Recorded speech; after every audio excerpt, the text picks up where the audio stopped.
Hello friends. मैं हूं मोहन कुमार शाह और आप देख रहे हैं मिशन जॉब चैनल। आज का टॉपिक्स है पर्वत। ज्योग्राफी का आज टॉपिक्स है और आज हम लोग पर्वत के बारे में जानेंगे।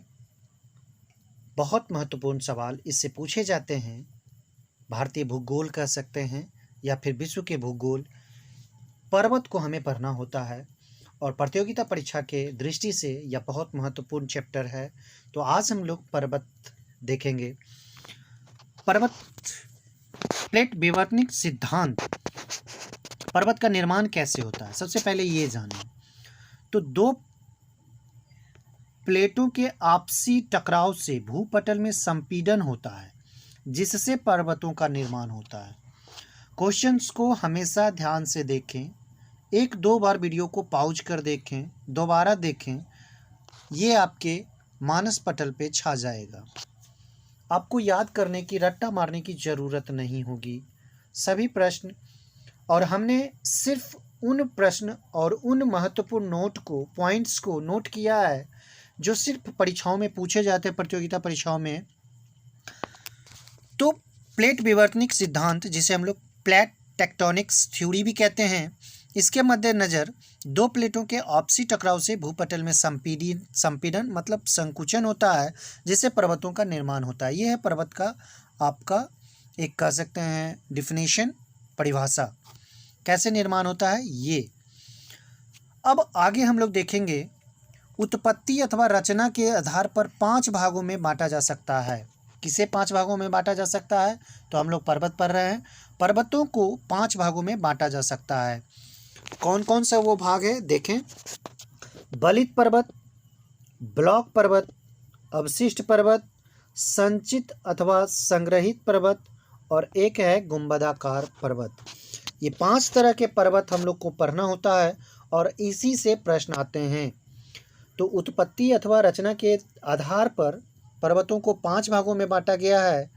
तो पर्वत आप जान गए, और पर्वत के जो रचना है, जो आधार है, भाग है, उसे आप लोग जान गए। अब हम लोग आगे देखेंगे। तो सबसे पहले हम लोग बलित पर्वत को पढ़ेंगे। बलित पर्वत का निर्माण कैसे होता है और इसके कुछ उदाहरण को हम लोग देखेंगे। तो बलित पर्वत को क्या क्या कहा जाता है ये भी देखें। इसे मोरदार और लहरदार पर्वत भी कहा जाता है। बलित पर्वत को लहरदार अथवा मोरदार अगर प्रश्न में पूछा जाए तो घबराने की ज़रूरत नहीं है। बलित पर्वत को ये भी कहा जाता है। इसका निर्माण कैसे हुआ सो देखें। पृथ्वी के आंतरिक शक्तियों के प्रभाव से धरातल की चट्टानों के मुड़ जाने पर मोड़ पकड़कर ऊंचा उठने से होता है। बहुत आसान। बलित पर्वत को जान लें कि यह एक लहरदार और मोड़दार पर्वत है, और इसका निर्माण जो होता है वो पृथ्वी की आंतरिक शक्तियों के प्रभाव से धरातल के जो चट्टान होते हैं वो मोड़ पकड़कर ऊंचा उठ जाते हैं, तब बलित पर्वत का निर्माण होता है। अब इसके कुछ उदाहरण को हम लोग देख लें। तो बलित पर्वत के जो उदाहरण हैं वो हमें याद रखने होंगे। आपको परिभाषा नहीं पूछा जाएगा प्रतियोगिता परीक्षा में। जितने भी वनडे एग्जाम्स होते हैं उसमें सिर्फ उदाहरण दिए होंगे और आपको पहचानना होता है कि बलित पर्वत के उदाहरण कौन से हैं। नाम 4 दिए रहेंगे, उसमें से आपको बलित पर्वत छांटने होंगे या फिर मिलान करने के लिए दिया होगा। तो इस तरह से बलित पर्वत के उदाहरण हम लोग देखें और हर उदाहरण पे ज़्यादा फोकस करें, और समझने के लिए परिभाषा देखें। उदाहरण जरूर याद रखें क्योंकि उदाहरण से ही प्रश्न बनते हैं। हिमालय, बलित पर्वत के जो उदाहरण हैं उसमें सबसे पहले हिमालय, जो कि भारत में स्थित है। नेपाल भारत कह सकते हैं, एक बॉर्डर की तरह है ये, जो बहुत लंबी चौड़ी भी है। यूराल पर्वत जो कि मध्य रूस में पड़ता है, यूराल, यह भी बलित पर्वत के उदाहरण है। आल्प्स जो कि यूरोप में स्थित है, यह भी बलित पर्वत के उदाहरण है। रॉकी उत्तरी अमेरिका में स्थित है, यह भी बलित पर्वत के उदाहरण है। एंडीज दक्षिण अमेरिका में स्थित है। ग्रेट डिवाइडिंग रेंज यह ऑस्ट्रेलिया में है, और जबकि एटलस जो है वो अफ्रीका में है। तो दोस्तों, बलित पर्वत के इतने सारे उदाहरण हैं जिसे आपको याद रखने हैं। 4 ऑप्शंस दिए रहेंगे और आपको छांटने होंगे कि बलित पर्वत के उदाहरण कौन से हो हैं। तो आप उसे छांट कर बता सकते हैं जब आप उसके उदाहरण जानें या उसको जानें। तो दोस्तों, बलित पर्वत के उदाहरण हम लोग जान गए। और हमेशा याद रखें, मैंने अभी कुछ देर पहले भी कहा कि सिर्फ उदाहरण से ही प्रश्न आते हैं, इसलिए उदाहरण पे बेसिक्स ध्यान रखना है। आगे चलते हैं। दूसरा पर्वत जो है वो ब्लॉक पर्वत है। अब ब्लॉक पर्वत को क्या कहा जाता है, पहले ये समझें। इसे अवरोध पर्वत भी कहा जाता है। और इसका निर्माण कैसे होता है, तो भूगर्भ में होने वाले तनाव या खिंचाव के फलस्वरूप इसका निर्माण होता है। इनके बीच के धंसे भाग को हम लोग रिफ्ट घाटी भी कहते हैं। देखिए, रिफ्ट घाटी से भी प्रश्न बनते हैं। सबसे बड़ी रिफ्ट घाटी और रिफ्ट घाटी किसे कहते हैं, इससे प्रश्न बनते हैं। इसे ज़रूर आप याद रखें। ब्लॉक पर्वत के जो बीच का जो भाग धंसा हुआ होता है उसे हम लोग रिफ्ट घाटी के नाम से जानते हैं। तो इसे आप ज़रूर याद रखें। और इसका निर्माण जो होता है ब्लॉक पर्वत का, वो भूगर्भ में होने वाले तनाव या खिंचाव के फलस्वरूप होता है। और रिफ्ट घाटी किसे कहते हैं भाई, तो इनके बीच के धंसे भाग को हम लोग रिफ्ट घाटी कहते हैं। तो हमेशा याद रखें, रिफ्ट घाटी को जरूर याद रखें। अब ब्लॉक पर्वत के कुछ उदाहरण को हम लोग देख लेते हैं। तो ब्लॉक पर्वत के जो उदाहरण हैं देख लें।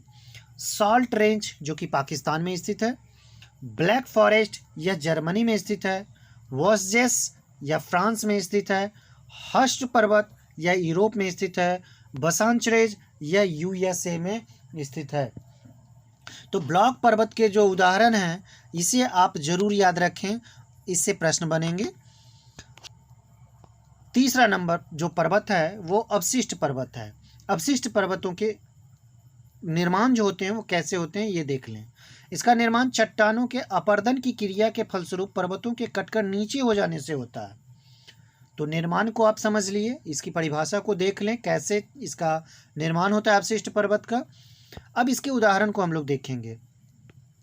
इससे बहुत महत्वपूर्ण प्रश्न बनते हैं और यह बहुत महत्वपूर्ण चैप्टर भी है आपके लिए, तो आप इसे जरूर देखें।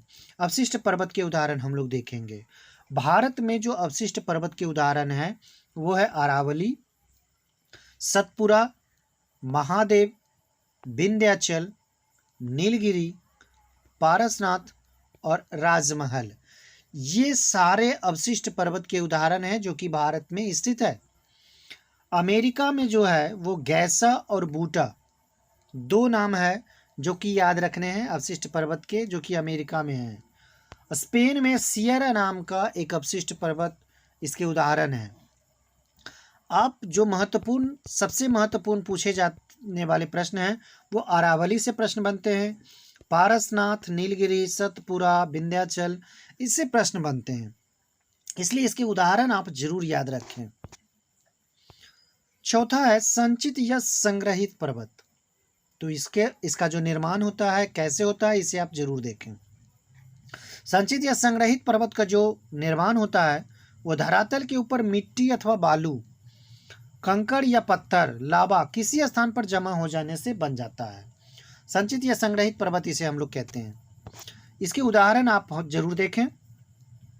इसके उदाहरण है, संचित पर्वत के जो उदाहरण है जापान के फ्यूजियामा है। बहुत महत्वपूर्ण प्रश्नों में से एक चीज जरूर पूछा जाएगा। संचित पर्वत के उदाहरण जापान के फ्यूजियामा, यूएसए का रेनियर और हुड, जबकि रेगिस्तान में बालू के विशाल स्तूप भी संचित पर्वत के उदाहरणों में से हैं। इसे जरूर याद रखें, बालू के विशाल स्तूप जो कि रेगिस्तान में बनते हैं। पांचवें पर्वत को हम लोग देखेंगे, गुंबदाकार पर्वत। इसका जो निर्माण होता है वो पृथ्वी के अंदर का मैग्मा या अथवा लावा जिसको हम लोग कहते हैं, बाहर निकलने की क्रिया में धरातल की ऊपरी परत पर दबाव से इसका निर्माण होता है। तो निर्माण की प्रक्रिया आप जरूर देखें। गुंबदाकार पर्वत या अथवा किसी भी पर्वत का जो निर्माण की क्रिया है उसे आप जरूर जानें। अब इसके उदाहरण हम लोग देख लें। गुंबदाकार पर्वतों के जो उदाहरण है संयुक्त राज्य अमेरिका में हैंडी है, बिग हॉर्न्स है, ब्लैक हिल्स है, वो गुंबदाकार पर्वतों के उदाहरण हैं। अब हम लोग देखेंगे महत्वपूर्ण तथ्यों को। महत्वपूर्ण तथ्य जो कि पर्वतों से संबंधित है और प्रश्नों में कभी कभी पूछ दिए जाते हैं, जैसे विश्व के सर्वाधिक प्राचीन बलित पर्वत। तो इसका उदाहरण अरावली पर्वत है जो कि विश्व का सर्वाधिक प्राचीन है। अरावली पर्वत का सर्वाधिक ऊंची चोटी माउंट आबू के निकट गुरु शिखर है। ये भी महत्वपूर्ण है जो कि पूछे जाते हैं। ब्लॉक पर्वत के बीच के धंसे भाग को रिफ्ट घाटी कहते हैं। ये महत्वपूर्ण है। विश्व की सर्वाधिक लंबी, जिसको कह सकते हैं लंबी रिफ्ट घाटी, जॉर्डन नदी की घाटी है और यह 4800 किलोमीटर का है। बहुत महत्वपूर्ण प्रश्नों में से एक, इसे जरूर याद रखें। पर्वतों से संबंधित सभी उदाहरण आपने देखा, निर्माण की प्रक्रिया को आपने देखा। तो दोस्तों वीडियो कैसा लगा लाइक और कमेंट जरूर करें, दोस्तों के बीच वीडियो को शेयर जरूर करें।